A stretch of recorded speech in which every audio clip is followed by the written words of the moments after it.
Most people come here to admire the ruins, but hidden amongst these walls are clues most visitors never even notice.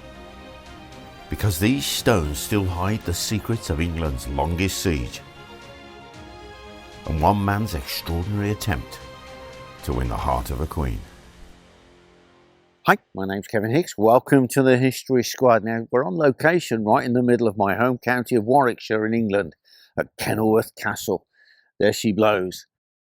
900 years of history, incredible siege, and one of the most famous Elizabethan love stories that you can imagine. A little bit of intrigue there. So we're going to go inside and have a look. Kenilworth Castle. Even before you get into the castle, you've got to get across this defensive ditch. And then just behind me, there was the gallery tower. There's nothing left of it now, just the one little bit of wall. And it houses the visitor centre, where you pay to come in. And then you're onto the tilt yard, the long stretch that leads to the castle itself. Quite something. So before you get to the castle, you have this long causeway. And what it was, when they first built the castle, now we're talking to early medieval times here, they actually built this causeway along to dam a spring or a brook. So all over there, the mere actually grew up into a massive lake, and it went all the way around the back of the castle and also onto the other side. And this still actually does flood occasionally. Now, the knights very quickly realised that they could actually joust along here. So it was widened, made more solid. And you imagine those knights there, half a ton of horse thundering down here, smashing into each other. Must have been quite something. Well, come the Tudor times, you've got galleries made where people could sit, stone walls, and it was turned into a proper tilt yard. And that's what it's known as today. It's not known as the causeway, it's actually known as the tilt yard. Now, after the English Civil War, the 1650s, they actually slighted the castle. The castle was actually pulled down to make it indefensible, and they broke open the dam so that all of the mere and all of the lakes were drained, so it couldn't be used for defence. Sad really, but hey, it's history, isn't it? So I've come down from the tilt yard to the base of Mortimer's tower. These are made or were built in the early 1200s. It's just to show you just how incredible these buildings were.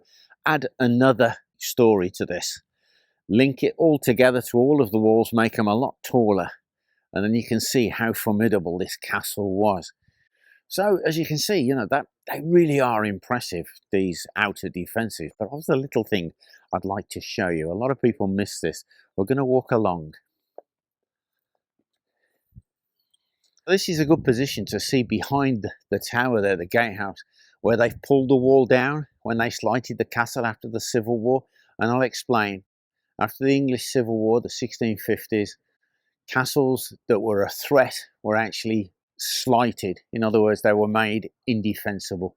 They would leave the accommodation, but the actual outer walls, anywhere you could mount guns or cannons, were destroyed. But what I'd like to show you here is this little door here.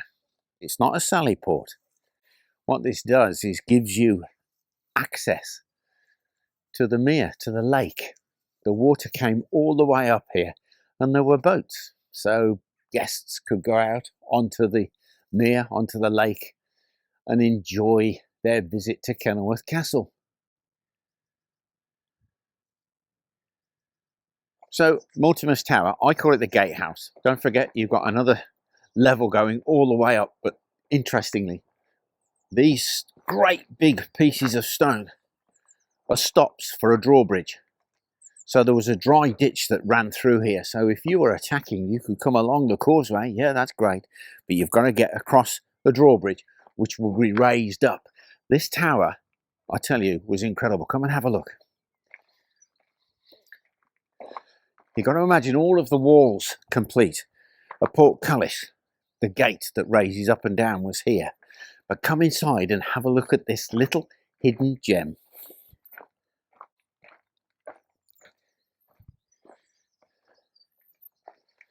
As you come through, you can see the door jambs for these solid doors. The arrow slits. Now, these arrow slits are tall enough for a bowman, a longbowman, to shoot through. But this you see, basically, this was the front of the castle. Everything I've just shown you was an extension later on. But if you come in, you can actually see the original outer wall of the castle. This is it. This is the original outer wall of Kenilworth Castle, and you can see where it slopes away, so the water used to drain away down into the ditch. But they've added all of this stuff, another arrow slit there, big enough for a longbowman, but better for a crossbowman. And it's quite something. And apparently, this is one of the most haunted parts of the castle. Where we're standing now has been seen an apparition of a soldier walking out of this door. Ooh, makes the hairs go on your arm. So this would have been where the original massive castle doors would have been, covering this whole area. But further back, you have the grooves for an enormous portcullis. So just goes to show you, just this tumble down bit of stone was actually quite a magnificent tower in its day. But what we're going to do, we're going to go down to have a look at some accommodation. Just to let you know, many of the houses in Kenilworth are actually built out of Kenilworth Castle, because the stone wasn't just knocked down when the castle was slighted, it was sold for quarry. But you can see here, incorporated within the castle walls, you have buildings, and we're just going to go over, have a look at a fireplace on the outside of the inside. So there's this fireplace and the chimney, it's all been dug out and sold many years ago, but there would have been some form of building against this. It's interesting, you've got lots of accommodation against the wall, inside the walls. You've got the water tower there, which is quite some principal accommodation. Then you can see the corbels on the top of the stone walls there. Those were for the uprights. Remember, the walls were a lot higher, and those were for the supports for the machicolations and the roofs that went over the battlements just here. So, bit of accommodation here. So over on the other wall you have a recess, simply for a cupboard. You have a resident pigeon in there, which I'll let you know, just made me jump. A fireplace. So you imagine then, back in the day, a roaring fire in there. Shutter the window during the winter. So this would have been quite a warm little bit of accommodation. What you do have is another room round the back, dual purpose.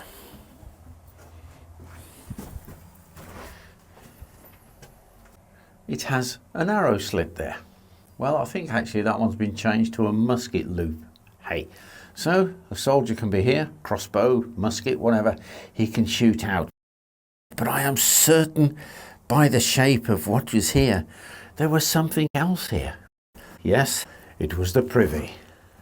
We'd have had a nice boards across, it would have been dug down, would have emptied out into the outside of the castle, into the mere. So we're going to go into quite an important little tower. It's the water tower. 14th century, Earl of Lancaster, I believe, built it.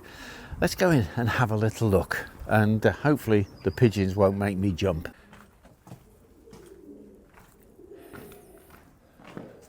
So you had a fireplace downstairs, you had arrow slits, then you had quite a large window. I'm not sure if that was put in much later, but if you come over here and then have a look up there. Now what you're looking at up there was some really good, sumptuous accommodation. Beautiful windows, lovely fireplace. This was actually for senior retainers, people of office who would live in the castle. So this is their accommodation. If you actually look up, unfortunately we can't go there, but you can see all of the great big put lugs for the beams that went across for the floor, and then you can see up in the gallery there the beautiful stonework that keeps the roof above, because if you look high up it's giving you an idea of how high this castle actually was, because don't forget although we're in a building, we're in part of the curtain walls of the castle. Then upstairs through that door mirrors what's in here, and you might guess what's in here.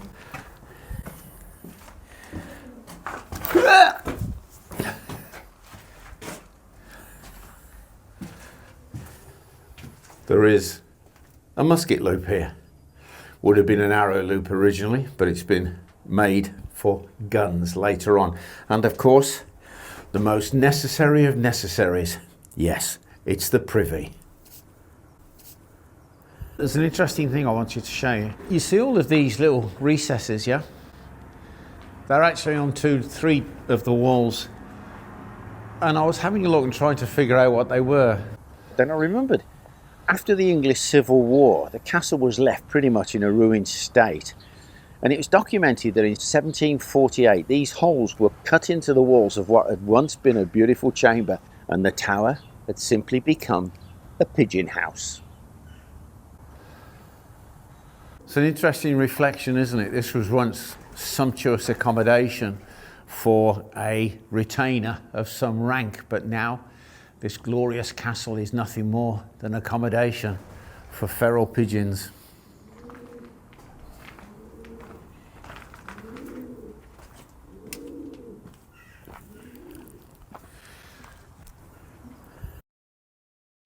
(1553), John Dudley's stables. These were built for him. But there were stables on this site from the medieval period, the 1400s, I believe. It's incredible when you see that building, especially from the inside, the roof beams. They really are quite something. This was restored, by the way, in the 1970s because it was a bit tumbled down. And today, it's a restaurant, a favourite of mine actually. And I'm going to have a scone and a cup of tea before we go and explore the rest of the castle. Next up is a round tower built as part of the castle defences, and it dates back to around 1210, 1215, the time of King John, Lund's Tower. Way upstairs through here, but we're going to go through the demolished part of the tower. And it is quite something inside. So there's lots of kind of anomalies in here. Bits missing, but if you look, you can see the floor level of the first floor and then the second story up above. But there's a corbel here, and it matches a corbel on this wall. And what that would have been for would have been a wooden supporting arch beam for the ceiling. So you had sumptuous chambers upstairs.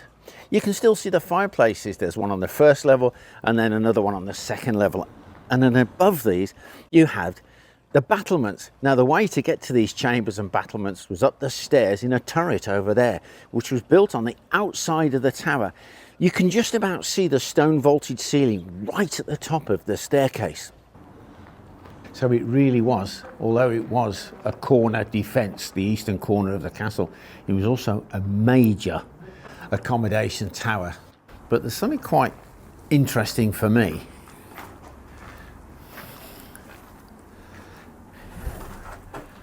Full length arrow slits. And there's another one over here, and they really do give you quite a tremendous arc of fire. But it's this anomaly here. What is it? This hole in the wall. Great big lintel, stone lintel above it, dressed stone here. Something used to be in there. And I've been racking my brains. We've had a little bit of a disagreement. I thought, is it a cupboard? Is it a recess or something? Because there's another one over yonder. And I think I found the solution. Follow me. So if you look on the other side, there is an arrow slit.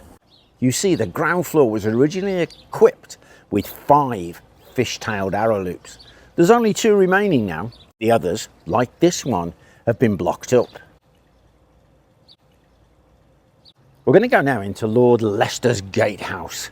It was built in the 1570s by Robert Dudley, Earl of Leicester, to impress the woman he was desperate to marry, good Queen Bess, Elizabeth I. Originally, it was his grand new entrance to Kenilworth Castle, designed to say, "This castle is fit for a queen." But later, it was converted into a grand home, So we're going to head inside and take a look around. Right, we're in the oak room of the gatehouse. This gatehouse, built in the Tudor times, but what I love about this is where the carriages used to come through.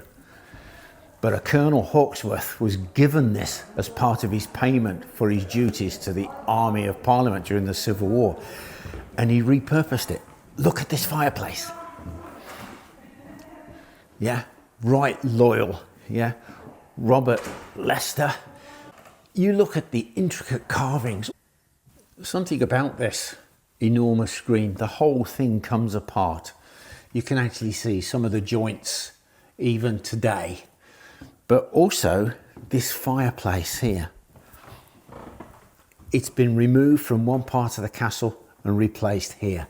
The sheer weight of everything upon it now, you can see where it's broken through this beautiful marble. I just love it. But what really blows my mind is this is where the wagons and the carriages came through the gatehouse. This was the gateway archway. But Colonel Hawkesworth, he actually converted it into his front room. And what I'll do in a wee while, I will show you where he had that window taken from, brought over from the castle and fixed into place here. So 1650. Colonel Hawkesworth receives this as payment, this castle, so he takes just above that window there 2 sections and has it replacing and filling in the gateway to the gatehouse, turning it into a house and thus preserving those windows. Recycling. They did it all those years ago. Amazing. So we're going to go into the original part of the castle, the Great Tower, 1120, built by Geoffrey de Clinton. But before you go in, you've got to have a look. The outer defences were here. There was none of the other walls that you see there now. So there's a big ditch through here, and there was a bridge that went across just here.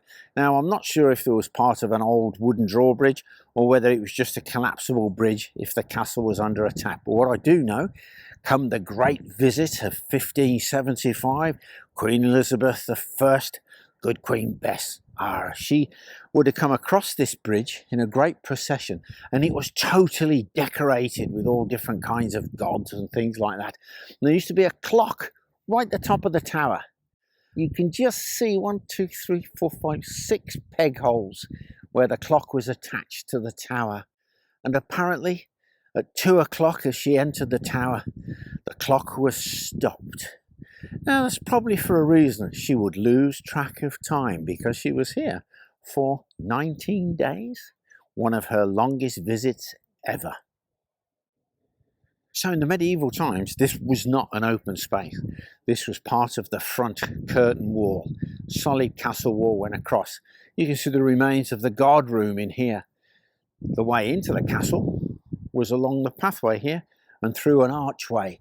But there's a little piece I love here. This is part of the original paving. Solid stone. But what I love about it, look at the grooves that have been worn through by the wagon wheels. To me, that's just lovely. So 1120, Geoffrey de Clinton builds the Great Tower. He goes as far up as where the arrow loops are positioned. The rest of it was built by King John, 1210 to 15. But what makes those arrow loops quite unique, really, is they're called fishtail. And if you look at the bottom of the arrow loops, that enables a crossbowman to literally lean into the arrow loop and shoot straight down.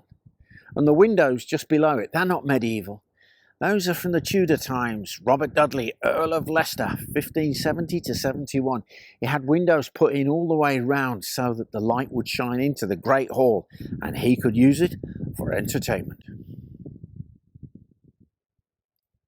So there's so much of the castle missing, obviously, when it was slighted and ruined after the Civil War.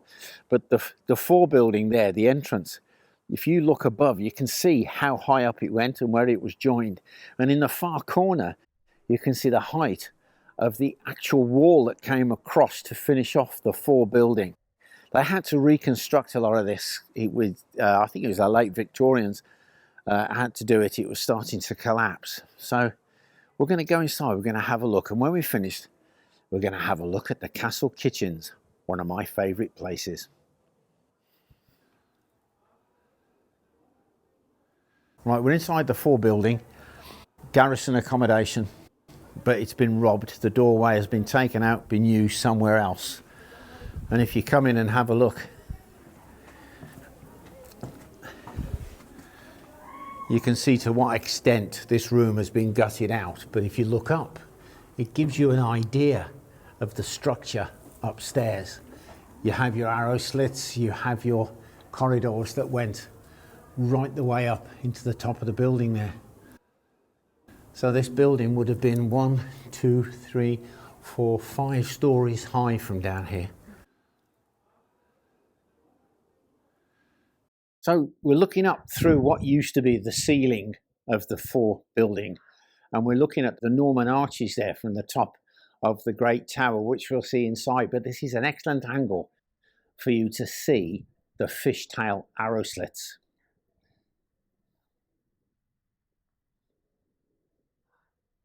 Right, if you look here, you can see this was the outside wall of the castle. It comes straight down, and then you have the step for the water to flow away. So this must have been added on later. So much has changed, yeah?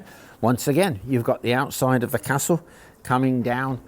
There is so much that changes. It's amazing. Let's go inside and have a look.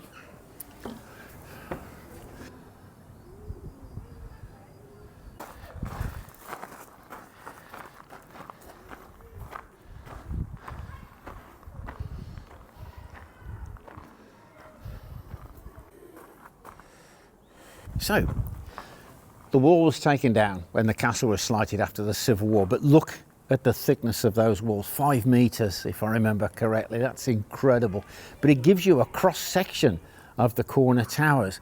But then as you pan up, you can see the windows that were put in by Robert Dudley, Earl of Leicester. So upstairs was actually the Great Hall, and it would then have had lots and lots of light, and so he could use it for entertainment. Down here, this is storage, so fill in these great arches, right? Yes, they would have been small openings for you to have a little bit of light, but this was a storage area, and there's a hidden little bit, one of the little secrets of the castle in the far corner. So this is one of the little secrets. People will see this, but because it's been filled in, it's not that easy to realise what it is. It's a well, and the shaft goes all the way up. So everybody on every floor could drop the bucket down and get fresh water from the internal water supply of Kenilworth Castle. Because of this water supply, this castle could withstand the longest siege in English history. But I'll come to that story a bit later. So if you look up there, you're actually up at the fighting level, the piece added by King John. And you can just see the archways behind each of those fishtail arrow slits.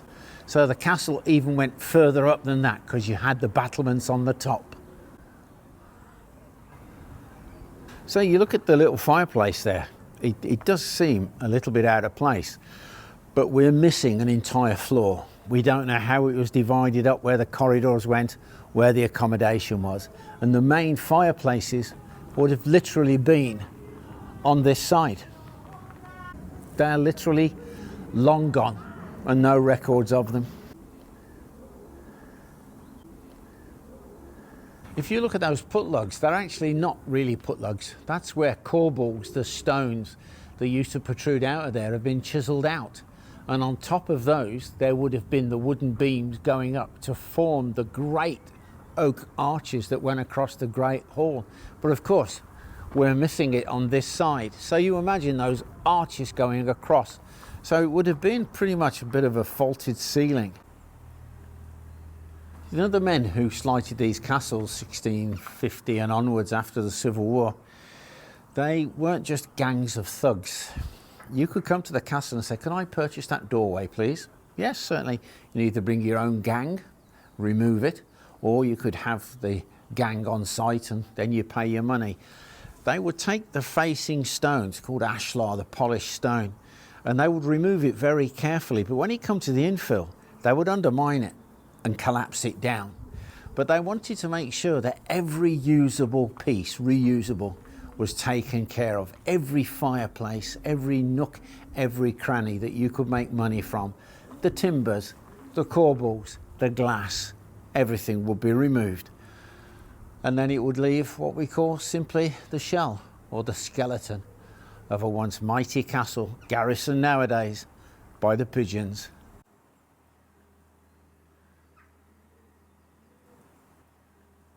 We're heading to the great kitchens next. These are some of the largest medieval kitchens I've ever seen. 66 feet or 19 metres and 8.5 metres wide.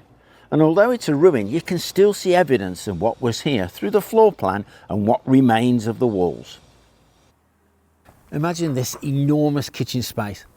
Part of the ceiling would have been open or the roof open for ventilation. But you come over here and have a look what evidence is left.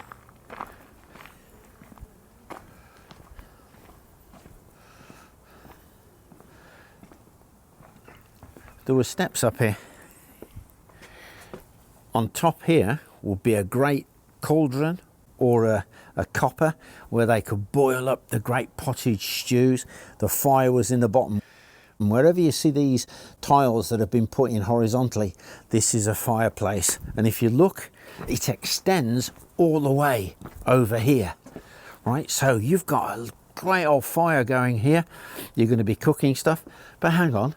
There's an oven in there, so they're going to be baking bread in there. But this end of the kitchen, I know for sure, this was for the staff and for the garrison. This is where your bread and your rough pottage was cooked. However, you look at this arrangement. This used to be an enormous fireplace. In fact, you can see that's the inside of the chimney. It's still slightly black. So this is a kitchen complex where you've got a baker's oven, where you've got the copper or the cauldron bubbling away. And you can see so much of it has gone, and there was a great big chimney here covering this whole area. The same again and again and again. And interestingly, this is the outside wall of the castle. You want a kitchen with so many fires? Build it away from the main accommodation. Otherwise you might just burn it down. But look at the size of this. You imagine the great chimneys going up, the heat coming from here.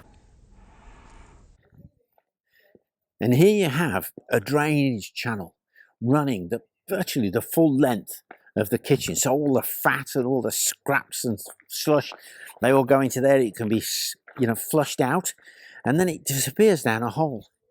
But where did it go? I'm going to show you the other end. There's the draining channel over there, and if you see, it's in line here. So this is for drainage. All the filth will be come out of here. It can be dug out. So there we have the medieval kitchens, but for the castle people.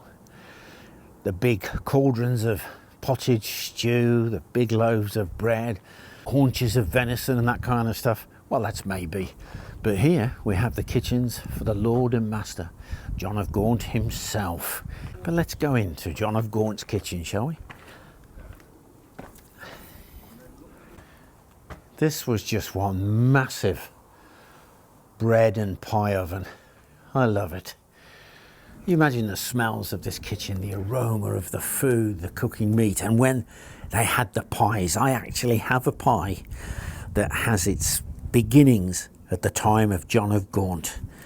This is an English pork pie, and I'm just going to cut a tiny little piece and just taste that succulent pork inside. Oh God, yeah, they're great. We don't get these in Canada. But I'll tell you now, I am paying homage to the cooks, to the chefs who work so hard in these places to feed the garrison and the noble lord. Bon appetit. So from the kitchens, we're going to go down into the cellars. These are enormous, just for storing the food. So we're in the cellars. John of Gaunt, so in the 1370s, he built the strong tower above us. And every floor has these vaulted stone ceilings. The cellars then above and above. This literally was for storing the food. So we've come up the steps now and we're level to the entrance of the Great Hall, where there's a most wonderful view of the kitchen complex. So you imagine all of that kitchen complex working away. There's a banquet in the Great Hall here. Food is brought up the steps through the pantry and buttery here. This is where the wine supply and the beer was kept. Then through this door there would be a screen screening this off from the guests, and they would walk out and go through the wooden screen into John of Gaunt's Great Hall.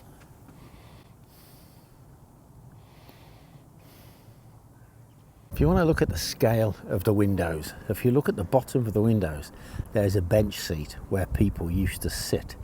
You imagine a person sat there, then look at the height of those windows and look at the stonework that's missing out of the centre there. You can just see where a lot of it used to go. So here we are in the cellars. Now you've really got to look to try and figure out how fantastic these cellars were. For a start off, there are 10 of these bases here. Pillars rested on. Each one of them, there are 10 flutes that go up and then spread out into these arches. So if you marry this one here, there was a double arch that went across and then into the middle of the ceiling from there to there. I've actually counted 18 of these pieces in this cellar alone, holding up the floor of the Great Hall above. The floor of this building, of the Great Hall, was solid stone. Look where it comes down. When you think of the incredible weight of that Great Hall floor bearing down on these cellars, no wonder you had all of these vaulted arches. I think it was 18 that I actually counted. What a shame it was slighted. What a shame it was destroyed, because, wow, this must have been one incredible building. Just unbelievable, really. Then look at the size of the fireplace. That's 1 of 6. So you've got one massive fireplace there, another one over yonder. But then just above your head there was a series of 3 fireplaces that were interconnected, went up with their chimneys to the top there, all lost to time. So music playing upstairs, the aroma of the food coming from the kitchens, and then, gosh, those incredible windows. Not only that, it's the roof, and you've got to really look hard now. If you look just to the left of the fireplace and to the right of the window there, you follow those 2 lovely beveled pieces of stone to the top. In fact, if you look on that side, you can see them further up. You can see the recesses where the great oak beams went across and met in the middle to hold up the roof. It must have been an incredible sight to see. So where we're standing now, you're actually at the ground level, if you like, or the floor level to the Great Hall. So we will be next to the 3 great fireplaces. The high table would be here. And just across there, the remains of a protruding bay window, which is where John of Gaunt may have privately dined. And that's where it's believed the 6th fireplace was. But there's nothing left of it now. And if you want to see some grandeur of stonework, just have a look around here. Quite something, eh? With all the grandeur that we've had inside the lovely Great Hall there and the cellars, we have a bit of a reality check. A sallyport, a door to the outer bailey. Portcullis used to run all the way up and down. But now if we go up this mound, you'll see a real taste of war. So come the onset of cannons, castles were becoming a little bit obsolete. Cannonballs can go through the windows, smash the walls. So they built earthworks around them. It's called a sconce. And along the edge you would have gabions, great big baskets filled with stone. And then you put your cannons on here. You could get 3 guns on here and look at your arc of fire. There's nothing could come close to the castle. You would be able to see it and fire upon it. So we have the outer bailey here. You see the castle outer wall there. See the thickness, you can see where it's been reduced, so it's not be used as a defence. But interestingly, there are fireplaces all the way round. The one over yonder, you can see where they've removed part of the chimney. You also have access down into the mere there, to the boats that used to be there. Buildings, wooden buildings, half timbered, would be against these walls. Maybe your craftsmen, your stonemasons, your carpenters actually lived here with their families. Perhaps further round you might have had the smithy hammering away. This was just one great big, I suppose, industrial park around the castle, eh? So the Watergate here was very important. Supplies being brought in across the mere from the farms over yonder could be brought in by boat, offloaded here, straight up through the door that we've just come through from the John of Gaunt's great tower there. 200 people lived here, apparently. Lodged and lived and worked. Merchants and craftsmen did their business here.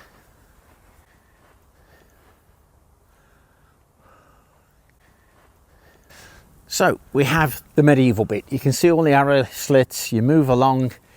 This is the state apartments from John of Gaunt's great hall. Then as you come along, Robert Dudley, 1571-72, had some private apartments built for Queen Elizabeth I's visit. He really did fancy himself with the Queen. Indeed, she was his favourite. Now you can see there's a triangular piece juts out there. That, so I was informed, was the platform or the base for a veranda that Queen Elizabeth I could look over the mere when she visited. So Robert Dudley, for the Queen's first visit, has had that built, but he's got a bit of a problem. His first wife, Amy Robsart, 1560, died mysteriously. Fell down the stairs, some say. Her neck was broken at the bottom of the steps. Society thought this was a bit dodgy, so he'd lost his chance, shall we say, with Elizabeth I. So in July 1575, he's already had built an extension to the private chambers. So much so, it extends outside of the castle battlements, the castle curtain wall. And just look at that for a building, just to impress the Queen. He was hoping to land her hand in marriage. Outside on the mere, she come back from hunting, and outside on the mere, just as if by magic, fireworks. And then a giant whale floats by with musicians and all these kind of things. But the fact is, it was all for naught. He failed. But just look at that for a building. Completely hollowed out when the castle was slighted. Every beam, door and glass window was sold for quarry. It is interesting what you find, isn't it? This looks like, to me, it's an outlet from a garderobe, a toilet. So somewhere up there in the tower, they would poop away and down here it would come. I suppose there should be a little blue plaque here, shouldn't there? Elizabeth I pooped here. Hey, that would be something to see.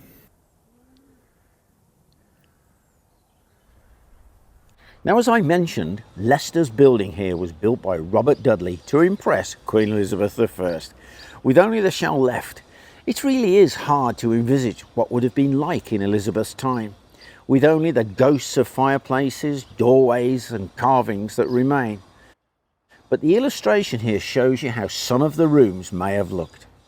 They were absolutely sumptuous. No expense was spared. There was even a dancing chamber here because apparently the Queen loved to dance.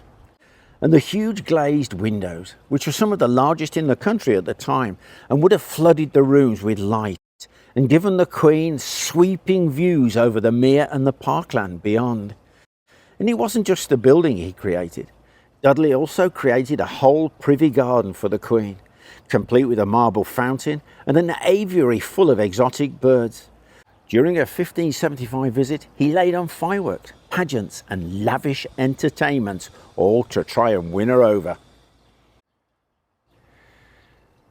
Now, another famous story that was set at Kenilworth Castle has to be the Great Siege. It was in 1266 that Kenilworth suffered one of the longest, hardest sieges of any castle in England. It all came about after the death of Simon de Montfort at the Battle of Evesham. His eldest son, young Simon, had promised the king, Henry III, the castle to be surrendered, but others had a different opinion about this. It was on the 21st of June 1266 that the siege actually began. The commander was Sir Henry de Hastings, and what had happened was the king sent a messenger to the castle, surrender, but the messenger returned having had his hand severed. Ow, you imagine that? The king was furious, and for 6 months he hammered away at this castle. Great trebuchets lobbed stones weighing 300 pounds, that's 140 kilograms. They managed to damage buildings around the outer bailey, but with the water defences keeping the enemy back, they couldn't even undermine the castle. So the king sent for barges from Cheshire and tried to attack the castle across the water, but it all failed.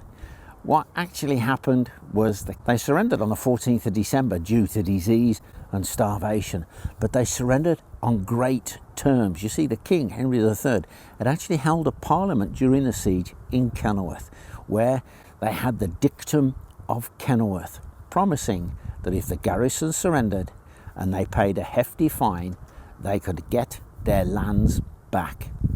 The longest siege of any castle in England took place here at Kenilworth Castle in Warwickshire. I hope you enjoyed the video here at Kenilworth Castle. You know, we've been here all day and there's still parts that I haven't been able to show you. But if you enjoyed the video, like, share and subscribe. And if you'd like to support the channel further, why not have a look at joining our Patreon community? The link, it's in the description. Now, before I go any further, a quick shout out to some of our Patreon members. Hey guys, thanks a million. Lewis Gadd, Martin Hans and Leanne P. Just a little note, I hope to have a pint with Martin later on my visit. Bye for now.